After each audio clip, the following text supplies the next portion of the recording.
México está a 10 días del inicio de los 19º Juegos Olímpicos.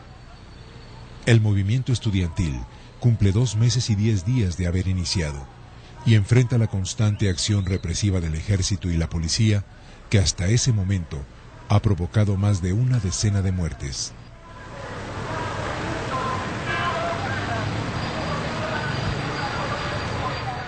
Desde la terraza del tercer piso del edificio Chihuahua, los oradores del Consejo Nacional de Huelga se dirigen a una multitud de cerca de 8,000 personas.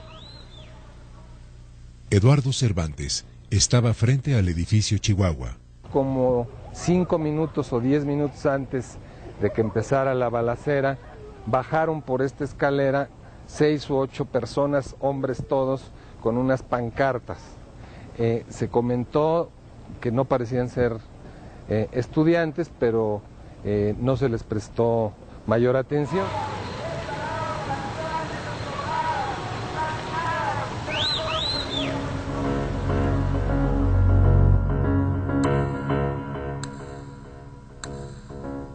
Tres contingentes del ejército habían tomado posiciones.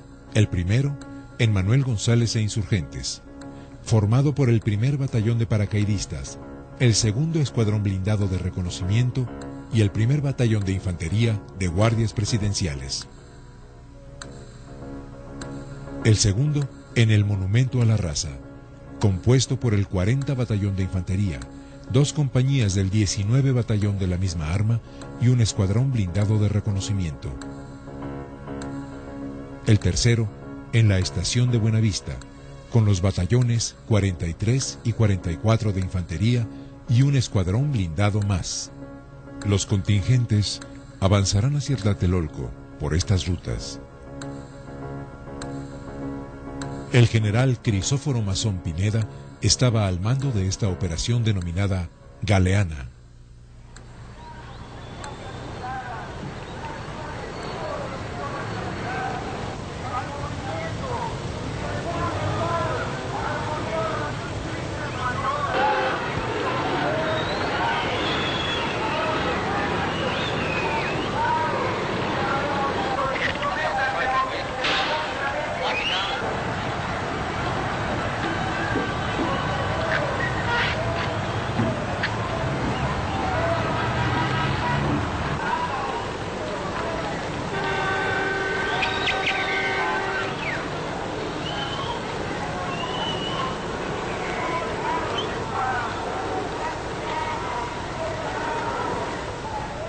Y me asomé para querer escuchar lo que estaba diciendo el líder en ese momento, cuando de repente, frente a las torres de relaciones exteriores que tenemos aquí enfrente, vi salir una luz de bengala.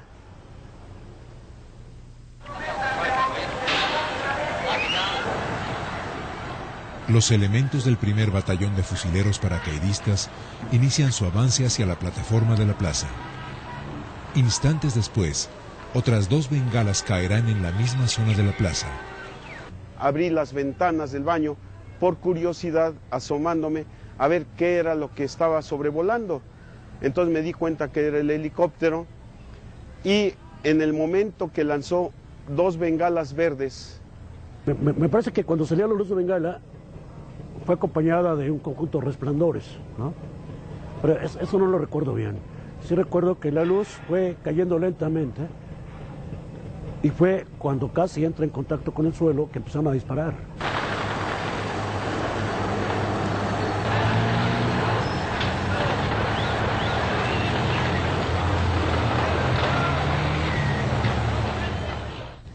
Corrían de un lado a otro en esta zona, pero no sabíamos por qué, y entonces de repente comenzaron a sonar especie de balazos.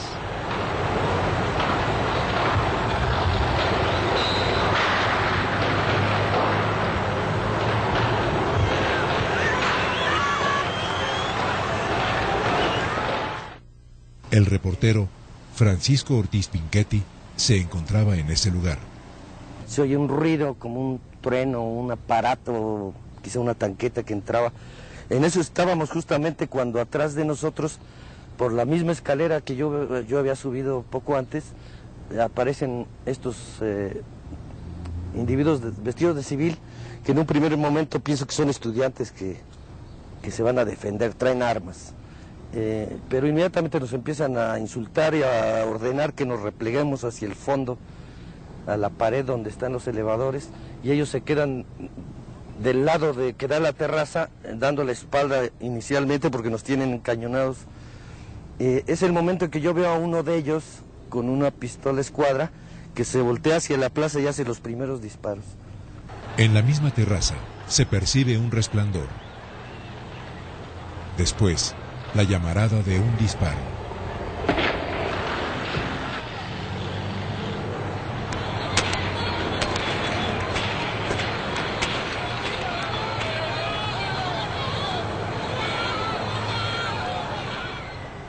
Este soldado identifica el origen de los disparos. Finalmente su arma apunta en dirección a la terraza del tercer piso del edificio Chihuahua.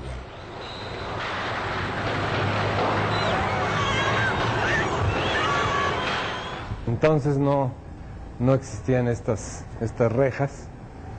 En este espacio de la columna al muro había una fila de alrededor de 6 a 8 miembros, ahora sabemos, del batallón Olimpia.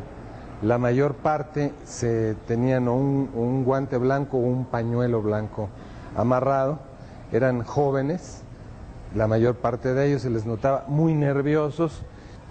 Estaban apuntando a los que estaban entrando en cantidad importante de gentes que venían corriendo, hasta que alguien gritó de la otra esquina que estaba abierta la otra parte. Otros estaban entrando también por aquí y salían corriendo hacia allá.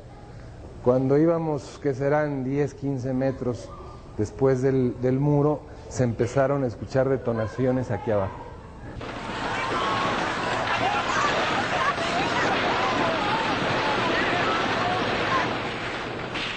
Un soldado protege con su cuerpo a un niño.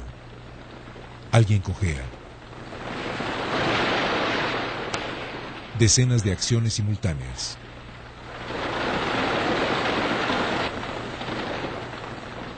Los soldados adoptan posición de combate. Disparan en dirección al ala sur del edificio Chihuahua. Un disparo impacta en la marquesina del edificio.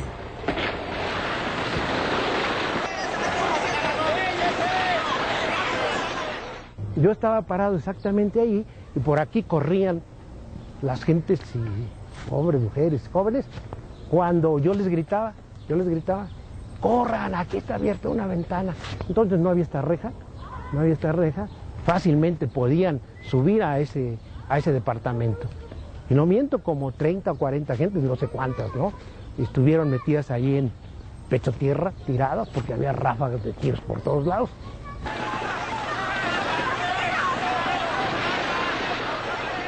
Ahí en el Querétaro había un muchacho recién casado que nos abrió la puerta para que pudiéramos entrar.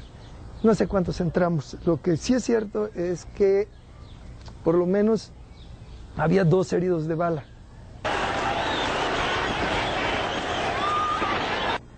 Yo alcanzo a ver gente que se retira de la plaza me quedaba a la izquierda de mi vista. Van corriendo, mucha gente, y veo gente caer, ¿no? Los soldados corren hacia el barandal del puente y empiezan a bajar.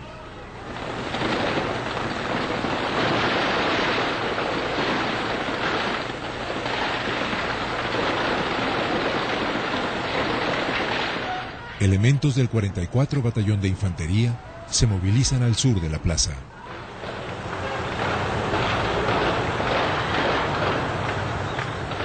Cerca de los edificios Chamizal y Atizapán, el ejército rodea la zona. En el 8º piso del Atizapán vivía la familia Baliñas. Yo estaba ahí, digo de chiste, cuidado, y me tiro, y en eso yo veo volar vidrios. Al ver volar vidrios, veo que mi hermana, la que tenía 11 años, se levanta el vestido y le veo dos marcas negras, ¿no? y se me dieron. ¿Quiénes dispararon? Los soldados. Los edificios Atizapán e Iste 11, ubicados a unos 200 metros de la plaza, son atacados.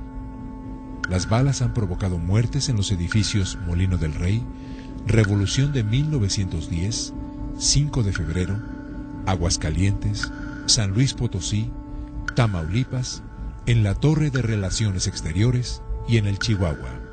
Los agrupamientos militares avanzan desde el poniente y desde el sur, forzando la huida de la mayoría de los manifestantes por el norte de la explanada.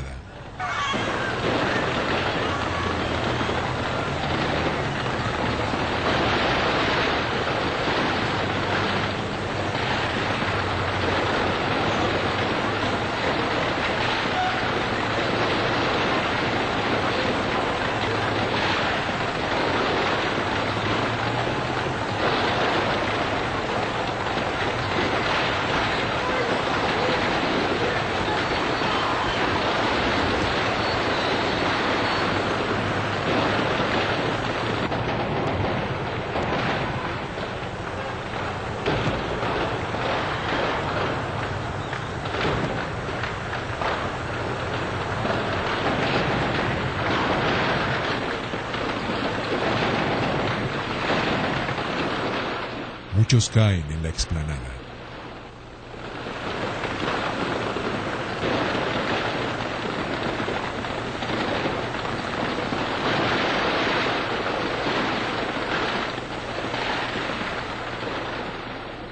Y nomás veía cómo corrían para acá, corrían para allá. Y en la puerta eso es lo que no perdono jamás. En la puerta de la iglesia se veía desde lejos, así el montón haz de cuenta que lavaron ropa y la dejaron tanto en el suelo como en la puerta de la iglesia, el montón de colores. La iglesia cerró sus puertas desde el inicio del ataque. Decenas yacen en el suelo. Es imposible calcular cuántos han sido alcanzados por las balas.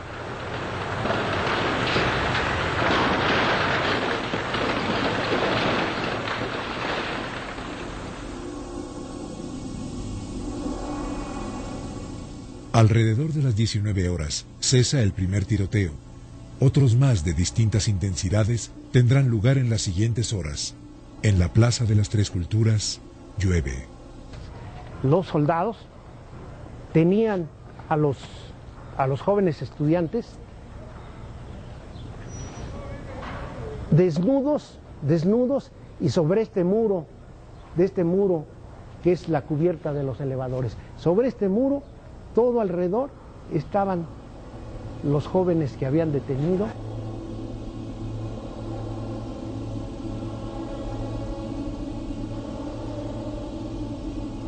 Empezaron a meterse los policías y los soldados a los edificios.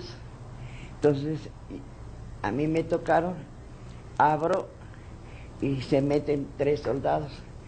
Dicen, nos vamos a llevar a los muchachos. ¿Y por qué?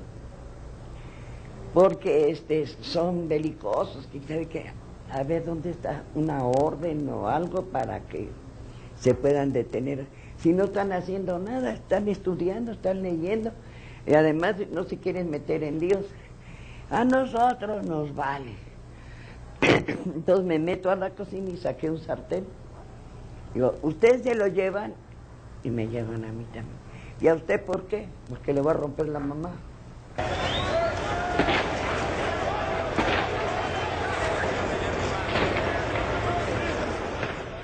No se daban los médicos abasto, era una cosa pavorosa, se les vino un caos. El hospital estaba saturado, no había quirófanos, no había material de curación, no había anestesia. A mí me operaron sentada y en un mismo lugar estábamos 4 personas.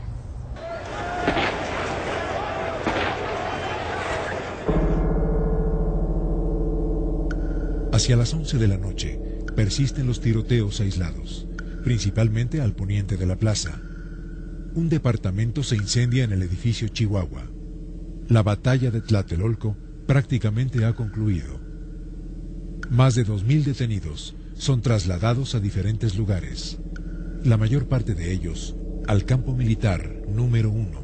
Pues nunca he visto cosa más tremenda y más horrible que el anfiteatro ese día de la tercera delegación. Vi no menos, más de 40 cadáveres, gentes, la mayor parte jóvenes, de 18 o 20 años.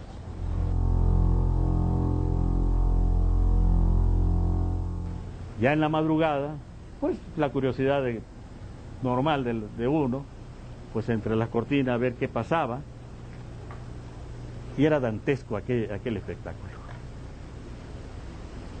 Ahí enfrente tenemos la ceremonia de la zona arqueológica. Ahí precisamente donde está el hombre en la reja, ahí estaba un cuerpo. Me impactó mucho. Empecé a buscar con la vista y no vi uno, vi varios cuerpos tirados. La plaza estaba llena de zapatos.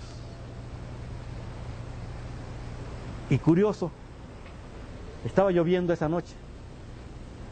Y aún así estaban gente, los bomberos lavando la explanada. Ahí enfrente, donde está ahora que es Biblioteca de Relaciones Exteriores, estaban en fila sobre la pared los mujeres y jóvenes desnudos, completamente desnudos.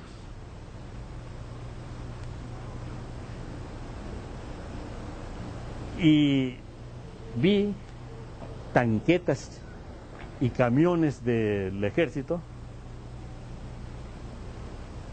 y soldados levantando cuerpos, y así como costal de papas las aventaban al carro. No era uno ni dos, eran varios cuerpos.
La tarde del 4 de octubre son sepultados algunos de los caídos en Tlatelolco. En el Panteón Jardín es enterrado el estudiante Guillermo Rivera Torres, muerto por heridas de bala en la Plaza de las Tres Culturas.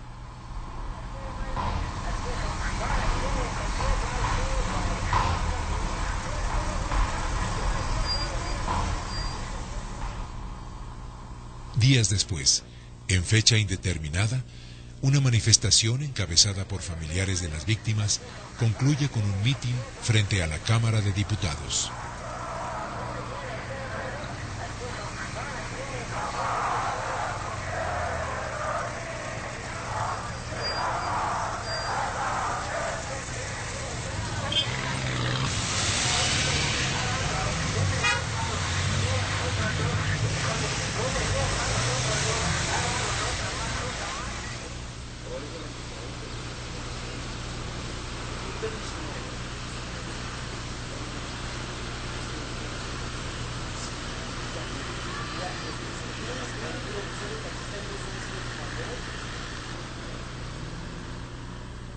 Muchos continúan detenidos en el campo militar número 1. Días más tarde, serán enviados a distintas cárceles de la Ciudad de México.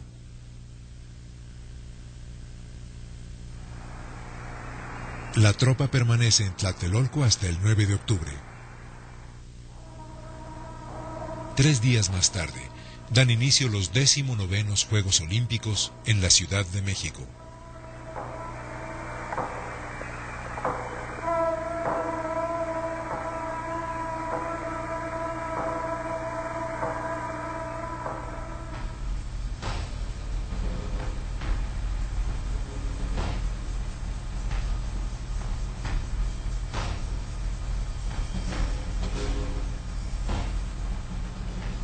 Once meses más tarde, el presidente Gustavo Díaz Ordaz habla. Asumo íntegramente la responsabilidad personal, ética, social, jurídica, política e histórica por las decisiones del gobierno en relación con los sucesos del año pasado.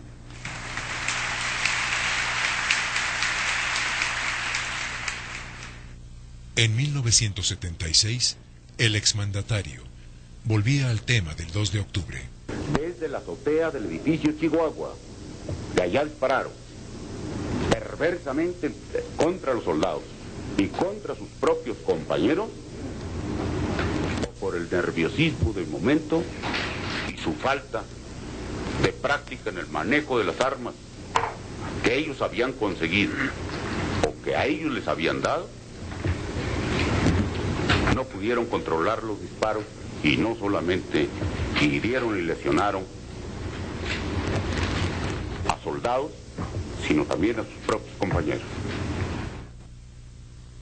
Las claves de los sucesos del 2 de octubre están ocultas en decenas de episodios de un conflicto que durante más de 2 meses enfrentó al gobierno mexicano con una multitudinaria organización estudiantil. El 22 de julio de 1968, un pleito entre preparatorianos, violentamente reprimido por la policía, marcó el inicio del movimiento estudiantil, que tuvo como bandera la crítica al autoritarismo del gobierno. A una semana del inicio del conflicto, Luis Echeverría, secretario de Gobernación, solicitó la intervención de las Fuerzas Armadas para enfrentar a los inconformes y responsabilizó de los desórdenes a militantes de las Juventudes Comunistas.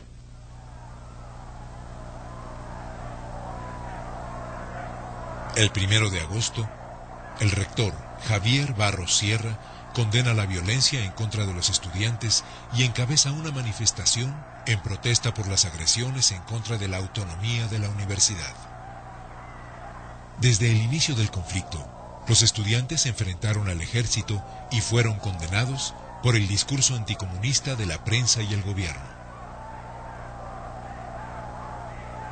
El 27 de agosto se romperá la línea que seguía el conflicto.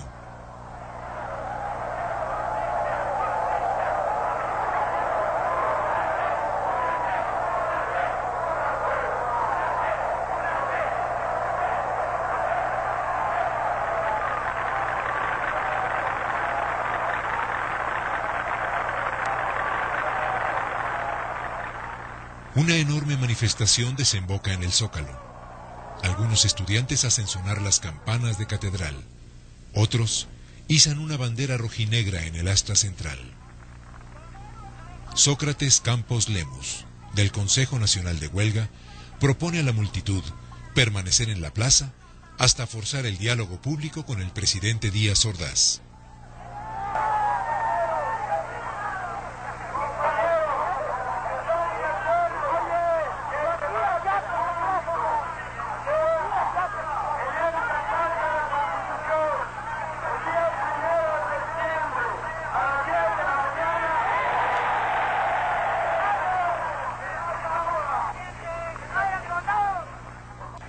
$3,000 estudiantes permanecen en guardia. Durante la madrugada, son desalojados.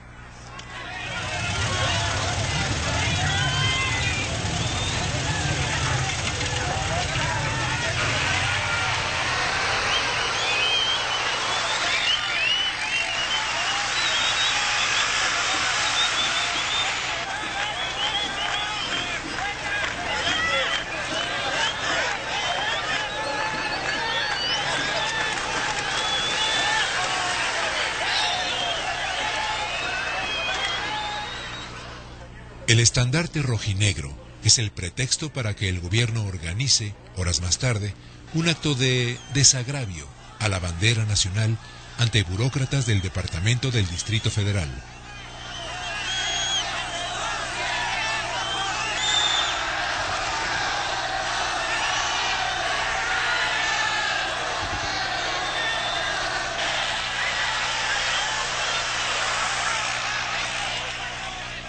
Un contingente estudiantil se agrupa.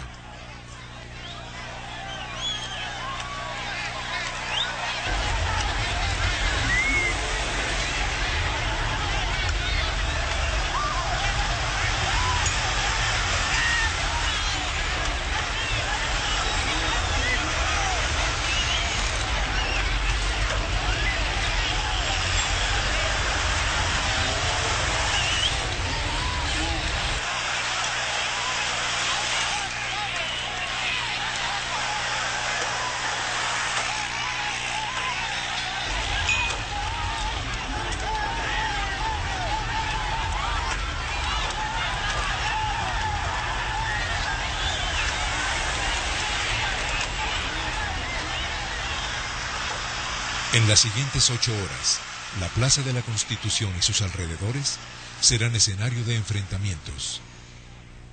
Durante ellos, francotiradores hacen fuego contra estudiantes y soldados desde el tercer piso del Hotel Majestic, desde los edificios ubicados en Madero número 67, en Madero y Palma, y desde algunos edificios de la Avenida Pino Suárez.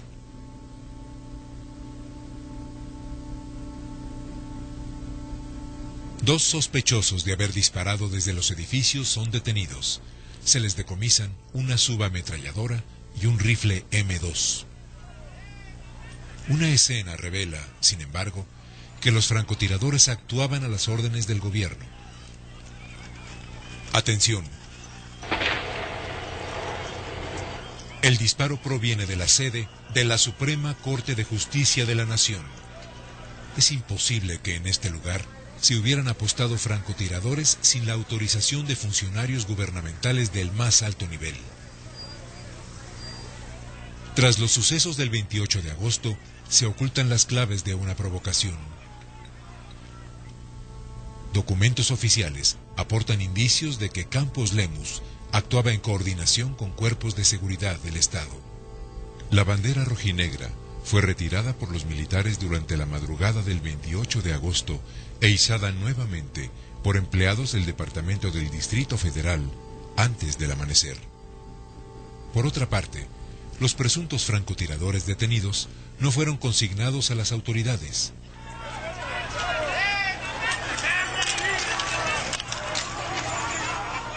El 28 de agosto de 1968, una compleja estrategia represiva es aplicada contra el movimiento estudiantil.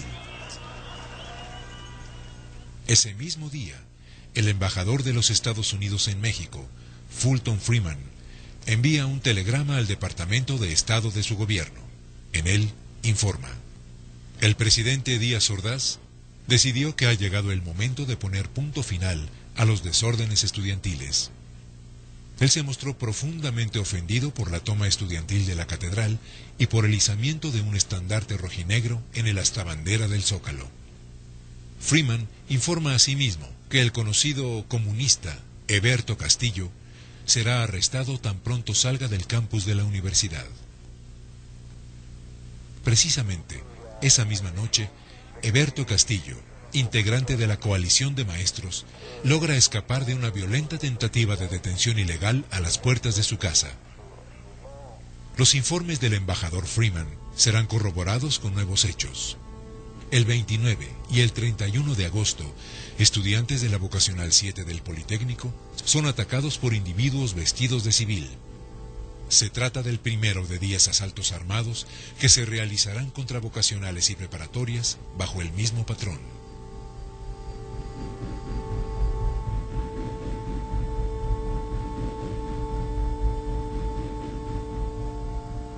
Al día siguiente, Gustavo Díaz Ordaz confirma los informes de Mr. Freeman. Hemos sido tolerantes hasta excesos criticados, pero todo tiene un límite y no podemos No podemos permitir ya que se siga quebrantando irremisiblemente el orden jurídico como a los ojos de todo mundo ha venido sucediendo. El 18 de septiembre, el ejército ocupa Ciudad Universitaria y toma cientos de detenidos.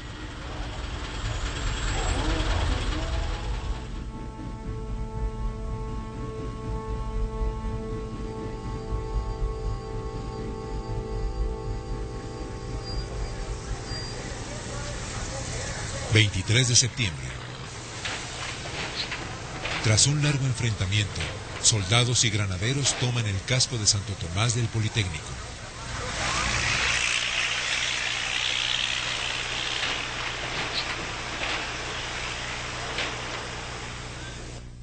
Los informes militares, que dan cuenta de la ocupación de Ciudad Universitaria y del casco de Santo Tomás, consignan la participación de un agrupamiento llamado Batallón Olimpia. En esta escena filmada en el casco de Santo Tomás, dos hombres se ocultan tras el soldado. Ambos lucen una contraseña blanca en la mano izquierda. Otros personajes portan el mismo distintivo.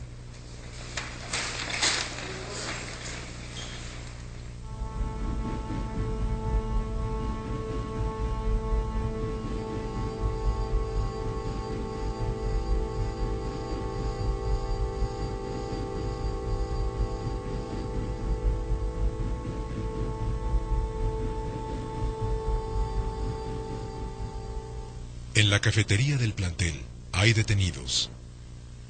A la derecha del cuadro, un personaje porta un arma larga y ostenta la contraseña blanca.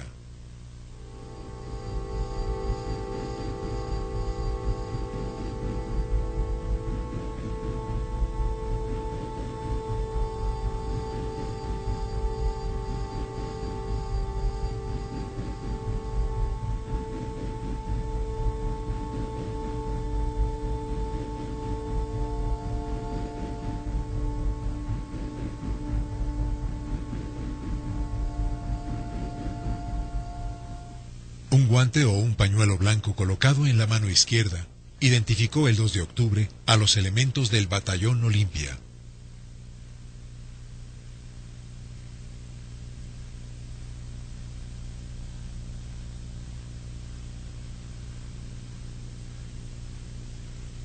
Las iniciales 1ZM significan Primera Zona Militar. El Batallón Olimpia, formado por cerca de 600 elementos que provenían de distintas zonas militares del país, fue concentrado en el campo militar número 1. 12 egresados de la generación 1966 de Infantería del Colegio Militar están identificados como integrantes de este batallón.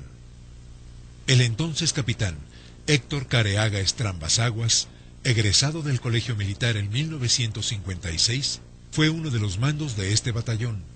En el informe de la Operación Galeana, el general Masón Pineda no especifica la misión de este agrupamiento y lo menciona escuetamente como en reserva, sin hacer referencia a la no utilización del uniforme militar ni a la contraseña blanca.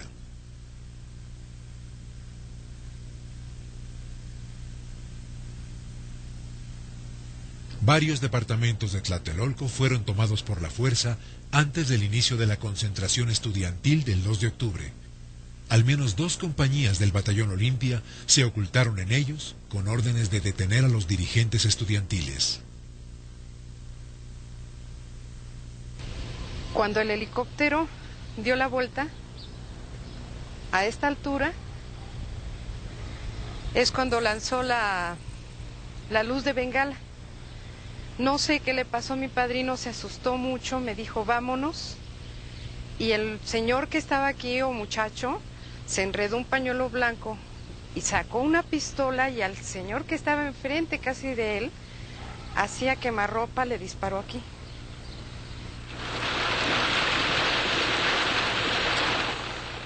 Dos soldados someten a un hombre. En la ropa de este contrasta una prenda. ¿Tal vez el guante blanco?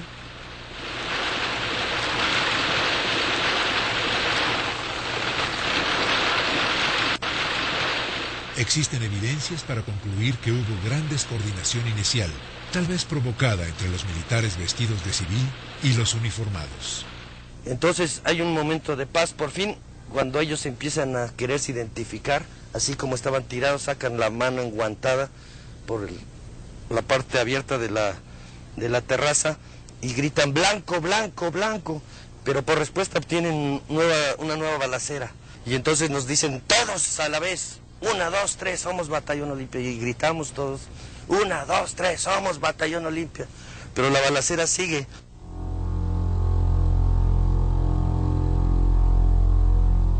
En el vértice suroeste de la plaza, 10 individuos que portan la contraseña son interceptados por soldados. Uno de los personajes se identifica. Las armas dejan de apuntar. Veamos nuevamente la acción.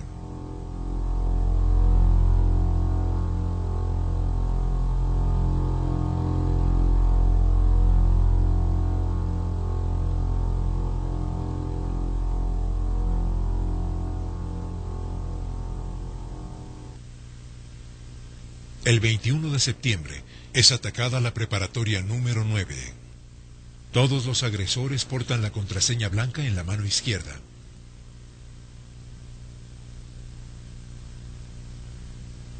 Fuentes bien informadas aseguran que alumnos de escuelas castrenses formaron parte de estos comandos y ubican a algunos de ellos bajo el mando del mayor Carlos Humberto Bermúdez Dávila, adscrito al Estado Mayor Presidencial. De una escuela militar que tenía su sede en Irapuato, de una entre otras escuelas militares que tenía su sede en Irapuato, que era la Escuela Militar de Aplicación de Infantería, Artillería, Zapadores y Servicios, conocida como EMAYASIS. Fueron tomados algunas decenas de estudiantes, de alumnos, que después formaron parte de un grupo que atacaba a preparatorias y a grupos, también de las escuelas del Politécnico, en los días anteriores al 2 de octubre. Algunos de estos ataques fueron con arma de fuego. Uno de los mandos de este grupo era el mayor Bermúdez Dávila. Un hombre llamado Francisco Rodríguez Villarreal es detenido por la policía.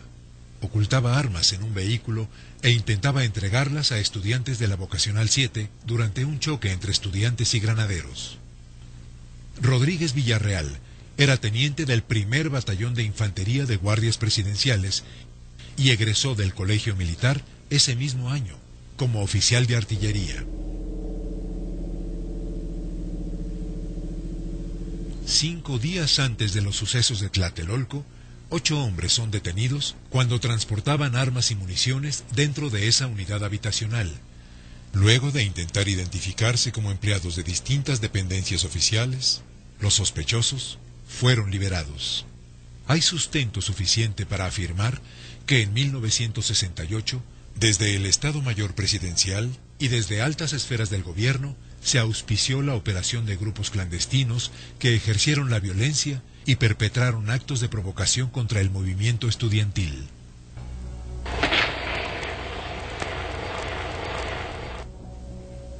Es muy probable que integrantes de esos grupos actuaran en el mismo sentido el 2 de octubre en Tlatelolco.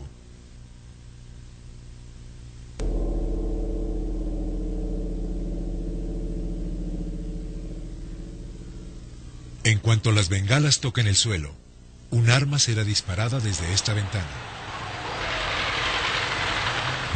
Los disparos provienen del departamento 209, entrada C, del edificio Chihuahua.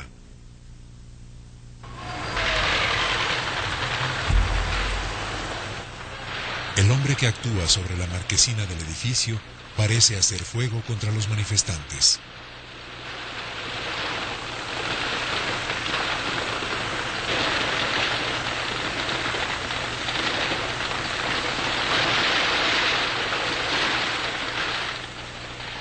La película está cortada e impide seguir la acción. Instantes después, algunos manifestantes arrojan objetos hacia el lugar que ocupaba el tirador.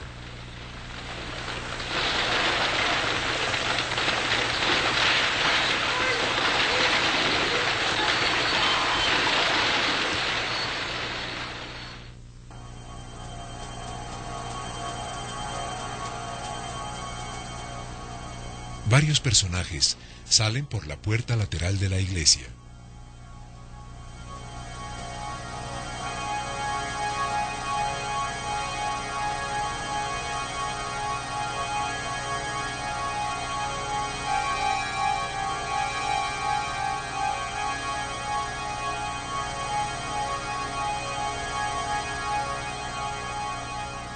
Hay más movimiento en el vértice suroriente del convento.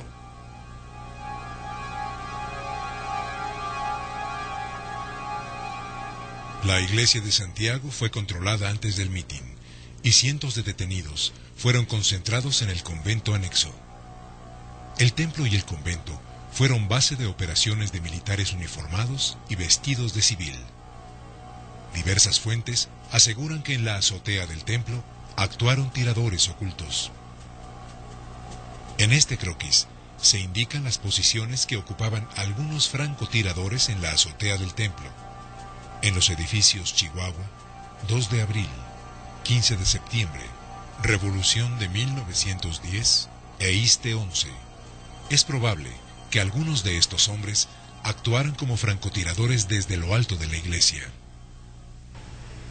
En este mueble está la huella de un impacto. Y aquí en la cocina permanece en el mismo lugar este refrigerador. Aquí se ve claramente el impacto. Las marcas corresponden a proyectiles cuyas trayectorias fueron horizontales. Tiradores ubicados en esta posición pudieron haber disparado contra el departamento ubicado en el 6º piso del edificio Chihuahua. El capitán Fernando Gutiérrez Barrios era jefe de la Dirección Federal de Seguridad. Agentes de esa corporación infiltraron el movimiento estudiantil en 1968. La Dirección Federal de Seguridad rendía informes al presidente de la República y a la estación en México de la Agencia Central de Inteligencia de los Estados Unidos, la CIA, integrada por unas 50 personas. Miguel Nazar Haro era el enlace de la Federal de Seguridad con la CIA e intervino en detenciones e interrogatorios de dirigentes durante el movimiento estudiantil. Este hombre estuvo en México en 1968, comisionado por Interpol. Se le atribuye haber asesorado a grupos especiales y es probable que haya estado presente en el operativo de la Plaza de las Tres Culturas.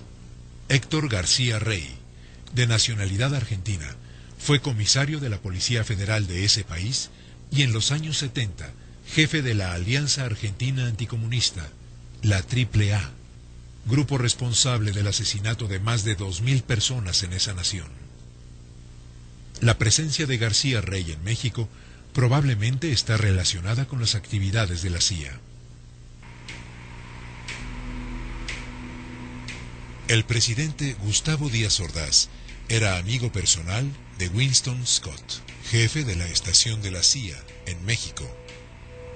La foto corresponde a la boda de Scott en 1962.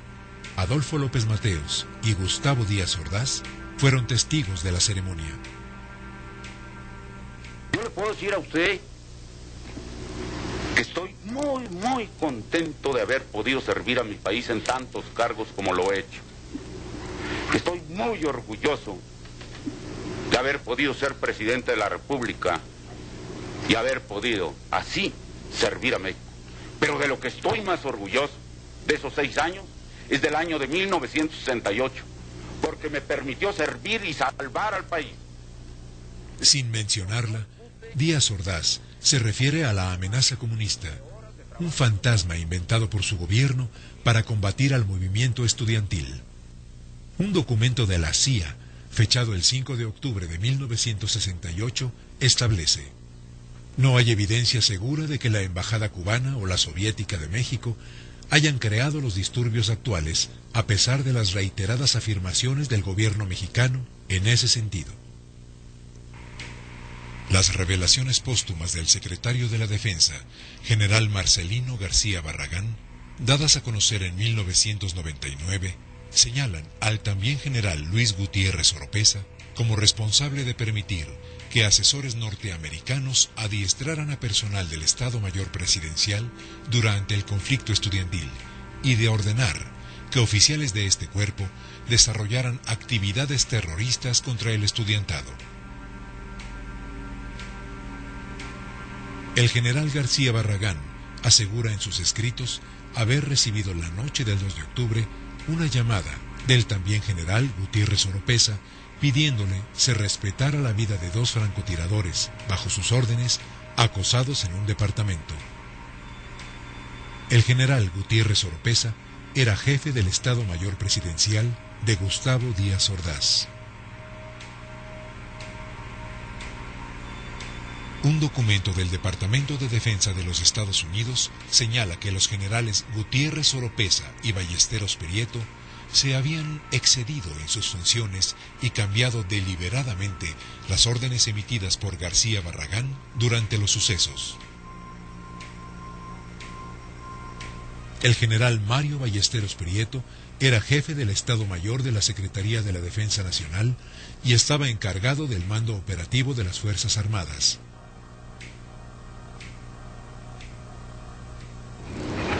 Menciona centenares de muertos. Desgraciadamente hubo algunos, no centenares. Tengo entendido que pasaron de 30 y no llegaron a 40 entre soldados, alborotadores y curiosos.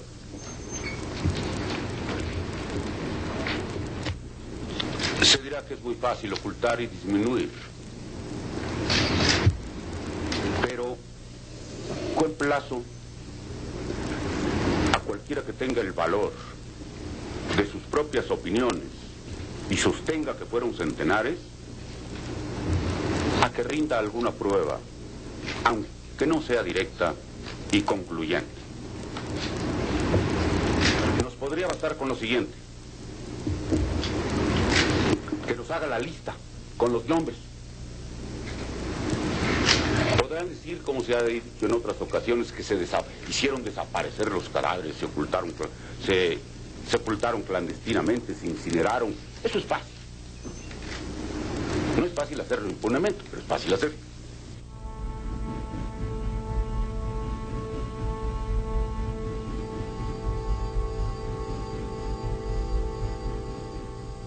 Díaz Ordaz volvía a mentir. Si bien es imposible determinar el número de víctimas por los sucesos del 2 de octubre, en un documento desclasificado del Departamento de Defensa de los Estados Unidos se lee: no pueden encontrarse cifras seguras sobre el número de bajas en la batalla del 2 de octubre.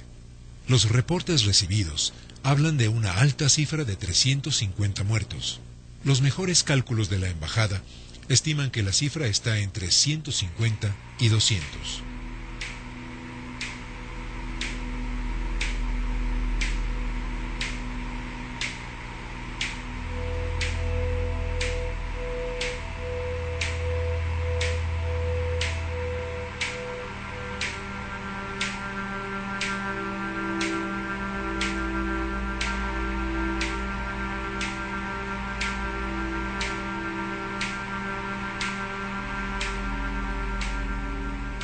El general García Barragán, en 1971, caracterizó los sucesos del 2 de octubre como una traición militar. Murió en 1979. 20 años más tarde, se hizo pública su versión de los hechos de Tlatelolco. El general Ballesteros Prieto fue relevado por García Barragán tras los sucesos del 2 de octubre y falleció en 1972. Gustavo Díaz Ordaz sostuvo a Luis Gutiérrez Oropesa como jefe del Estado Mayor Presidencial hasta el final de su mandato, en 1970. 9 años después, Díaz Ordaz murió. El general Gutiérrez Oropesa asistió en julio de 2002 a la ceremonia luctuosa en memoria del expresidente al que sirvió. El entonces capitán Héctor Careaga Estrambas Aguas fue ascendido en 1968 junto con otros 11 integrantes del Batallón Olimpia por los actos de guerra de Tlatelolco. Ya con grado de general, fue fugaz subjefe de la policía del Distrito Federal en 1998. Carlos Humberto Bermúdez Dávila alcanzó el rango de general y fue jefe del Estado Mayor Presidencial de Miguel de la Madrid. Miguel Nazar Haro fue reiteradamente señalado como torturador de disidentes mexicanos en las décadas de los 70 y 80, cuando encabezó la llamada Brigada Blanca. Sus vínculos con la Agencia Central de Inteligencia han sido ampliamente documentados. Llegó al año 2002 como director de compañías dedicadas a la seguridad privada. Fernando Gutiérrez Barrios se relacionó en la década de los 70 con actos de desaparición forzada y tortura de integrantes de grupos guerrilleros mexicanos. En 1987 fue gobernador del estado de Veracruz. En 1988, secretario de Gobernación. En 2000, senador de la República. Murió en octubre de ese año. Luis Echeverría Álvarez fue presidente de México entre 1970 y 1976. Durante su mandato, una nueva matanza de estudiantes tuvo lugar en 1971 y centenares de disidentes fueron desaparecidos por grupos militares y policíacos. Años más tarde, la opinión pública supo que Echeverría ordenó filmar los sucesos del 2 de octubre de 1968. La mayor parte de las escenas filmadas aún son desconocidas. 34 años después de los sucesos de Tlatelolco, Luis Echeverría fue el primer servidor público citado a declarar ante la justicia mexicana en relación a esos hechos.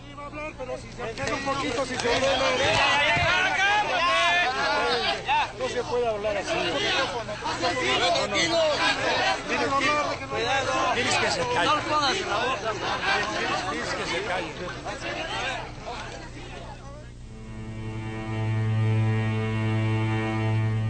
A más de 3 décadas de la masacre de Tlatelolco, la memoria es más fuerte que el olvido.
Desde que llegó la primera persona aquí, sin darse cuenta estábamos filmándolo desde allá. Desde que empezó a llegar la primera persona, de que se empezaron a instalar los aparatos de sonido en las diferentes partes que instalaron ellos. Yo a Gobernación llegué a las 8 de la mañana. a la casa de Bilbatúa. De ahí nos venimos a Gobernación, parece que a las 8:30 estaba por ahí. Y de ahí nos venimos aquí, debemos haber llegado a las 9, 9:30 de la mañana. A las 10 de la mañana ya estábamos instalados. ¿Y hasta qué hora salieron? A las 5 de la mañana del otro día aproximadamente. Ya había luz de día. Allí estaba un señor que se llama Servando González, que él era director de cine, pero él no me mandaba a mí. Trabajaba en la presidencia. No es nada personal, no tuve nada con él personal, pero yo vine por orden de mi jefe Bilbatúa, que viniera con Gobernación a filmar eso, el mitin, supuestamente un mitin. Bueno, si contamos los mosaicos o esos paneles que hay, ¿verdad? Si quieres contarlos, mira, 1, 2, 3, 4, 5, ¿verdad? Por decirte algo, yo estaba en el del medio, Servando estaba en este último, o sea, en el primero, y uno de los que cayó muerto estaba ahí en el del medio. ¿Sí? Entonces, en esa posición, tú veías perfectamente lo que pasa aquí atrás, y lo filmas bien, sobre todo con lentes potentes. No me acuerdo si traíamos 3 cámaras, obviamente la otra no estaba emplazada. Teníamos 2 puestas allá, pero la otra la teníamos cargada, con el magazine de 1000 pies. Entonces quitaba yo nada más la cámara también, y metía la otra cámara. Desde allí alcanzas a ver hasta la calle subsiguiente, alcanza a ver todo lo de arriba, lo que está allá, y todo el edificio Chihuahua de este lado, casi todo, ¿verdad? Que es el edificio que está hacia este lado. Esa gente que estaba allí, pues eran de Gobernación que nos estaban custodiando. Son los que me obligaron a llevar el rollo allá y los que nos sacaron. Bajamos de ahí, salimos por el estacionamiento, nos fuimos hacia allá. Y al salir en la parte de allá, que era jardín, que ya te dije que el kinder ese no estaba, el que está allá, que ahorita lo vas a ver posteriormente. Al salir nosotros por allá, bajan por unas escaleras que había allí, por esas escaleras que te dije, algunos que traían el guante blanco en la mano izquierda, que algunos los alcancé a ver a una distancia. Si te quedas ahí, pues, a esta distancia, cuando salimos nosotros lo alcancé a ver porque venía bajando, y fue a uno de los que reconocí del Estado Mayor Presidencial. Del edificio Chihuahua, pues ahí deben haber tomado los que tomaban sin cámara profesional, sino digamos con cámara más pequeña, más chica, o pues no sé, porque no creo que hayan traído las cámaras que traíamos nosotros de 35 milímetros, ¿verdad? Pues profesionales y con todos los lentes necesarios para todas las tomas, inclusive los zooms de largo alcance, ¿verdad? Bastante potentes y lentes bastante luminosos también. En realidad la plaza se iluminaba también con los balazos y con las llamaradas, pues se veía la plaza iluminada, porque todo ese edificio estaba ardiendo, el edificio de acá también estaba ardiendo. Y ya así continuó la balacera, pues 10 horas, fácil. Graneada fue, ponle cuánto sería, pues ponle tú, no se puede calcular, sería 30 minutos, 40 minutos, no sé, nutrida, ¿verdad?, de todos lados. El edificio obviamente, que pues está reconstruido, ¿verdad?, inclusive ahí está partido, no estaba así. Ese tenía unos pasillos con unos pasillos con unos de este tamaño, unos barandales de cemento, o sea, de concreto, más o menos a esta altura. Estaban completamente todo lleno, todos los pasillos de cada piso del edificio, completamente llenos, inclusive en la azotea. Y los francotiradores estaban incrustados entre ellos. También había francotiradores arriba de la torre del ejército, que disparaban al ejército, no a la gente. Fíjate qué chistoso. ¿La torre de Relaciones Exteriores? No, aquí, perdón, de la iglesia esta, de esta iglesia. Había inmiscuidos francotiradores. Allá también en aquel edificio, la parte de arriba, toda la parte de arriba de aquel edificio. Y aquí pues obviamente también. Entonces tú imagínate de dónde venía el fuego, venía de allá, venía de acá, venía de acá y venía de acá. Estabas completamente en medio, ¿para dónde te hacías? Había francotiradores que estaban tirándole al ejército, parece que tenían órdenes de disparar, no a la gente sino al ejército, pero eran del mismo ejército. Supuestamente había algunos del Estado Mayor Presidencial,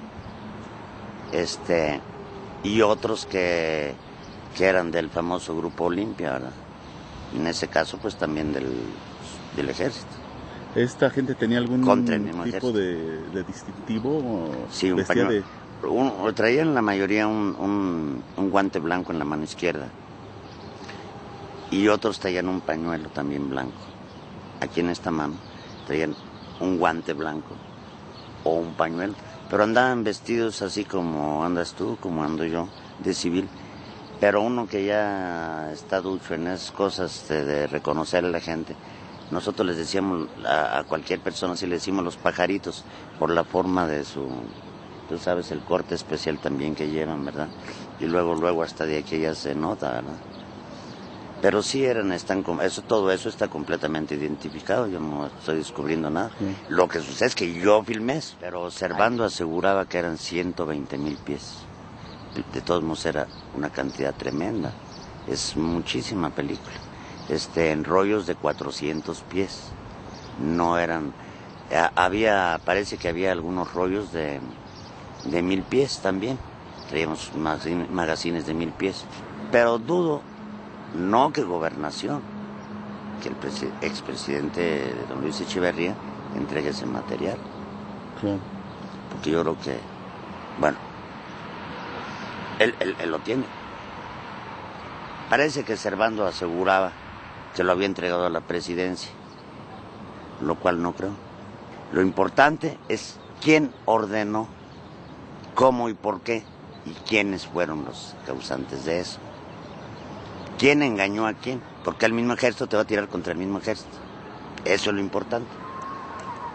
¿Quién ordenó esa entrada de francotiradores a este lugar para asesinar a sus mismos compañeros, para provocar esa masacre? Creo que es que el pueblo de México sepa la verdad, y la verdad está en esos rollos. Pues, lo importante es que el pueblo de México sepa la verdad, que vea realmente lo que se dio, para la misma historia de este país, ¿verdad? A lo largo de 32 años tuvimos que enfrentarnos con una versión oficial casi monolítica e indestructible. Esta versión oficial tenía 3 bases esenciales. El primero, que el movimiento estudiantil había sido financiado, dirigido, manipulado por gobiernos de países pertenecientes a la órbita de la Unión Soviética. El segundo fundamento hablaba de que las armas que habían utilizado los francotiradores habían sido proporcionadas por gobiernos de esos países de la órbita soviética. El tercer fundamento de la versión oficial era identificar a los francotiradores de esa noche con estudiantes.